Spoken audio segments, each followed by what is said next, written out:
Cinema হলের মালিকরা কোনোদিনই আমাদের লোক না, আমরা ওদের লোক।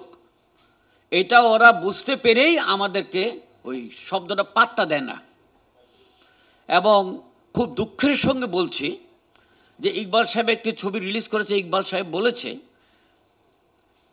অনেক দিন আগে প্রতিটা হল থেকে শেয়ার তার আছে, একজন একটি টাকা দেয়নি। সিনেপ্যাক কমপ্লেক্সগুলো তৈরি করেছে কি আমাদের রক্ত চুষে ছবির টাকা নিয়ে আমাদের ছবিটা ফেরত দেবে, লাস্টটাকে ফেরত দেবে, এইটাই কি তাদের ভিউ? সিনেমা হল মালিকদের সাথে বলতে ছোট হয়ে যাব, আমরা কোনোদিন পারিনি, কারণ আমরা টাকা খরচ করে চলচ্চিত্র নির্মাণ করে ফেলি। এখন ওরা যেটাই বলে কম বেশি হোক আমার ছবিটা চালাবার জন্য আমরা তাদের কাছে যাই, ওদের সাথে আমরা পারি না। আমাদের পারার এখন একটি উপায় আছে,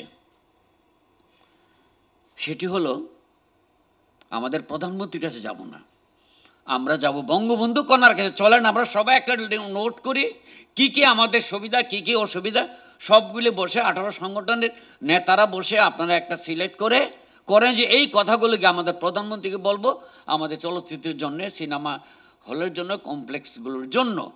যদি এরকম একটা ব্যবস্থা করে আমরা বঙ্গবন্ধু কন্যার কাছে যেতে পারি, আমার মনে হয় আমাদের কিছু একটা হবে।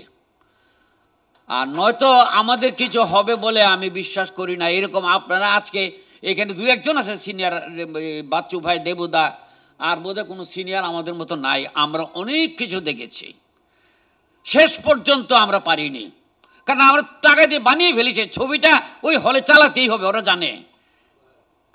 এই জন্যে ওরা মানে একটা কথা বলে বলাটা উচিত না, অভদ্র মনে হবে, মানে ওই বিচ্ছি ফেসে গেছে আমাদের, শব্দটা এখানে ব্যবহার করা উচিত না, সরি।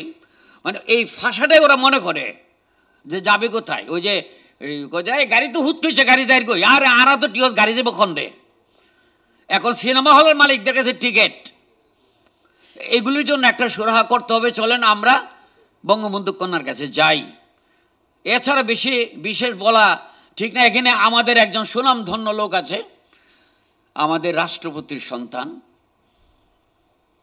উনি যদি সহযোগিতা আমাদের কাছে করেন প্রধানমন্ত্রীর কাছে যাবার জন্য, ডেফিনেটলি আমরা অনেক আগেই সেখানে পৌঁছতে পারবো। ওনার কাছে আমার অনুরোধ, আপনি লিডিং করে আমাদেরকে নিয়ে যান আমাদের খসরু সাহেবের সঙ্গে, প্লিজ। এটা আপনি করে আমাদেরকে বাঁচাবার চেষ্টা করুন, কারণ আপনিও আমাদের একজন।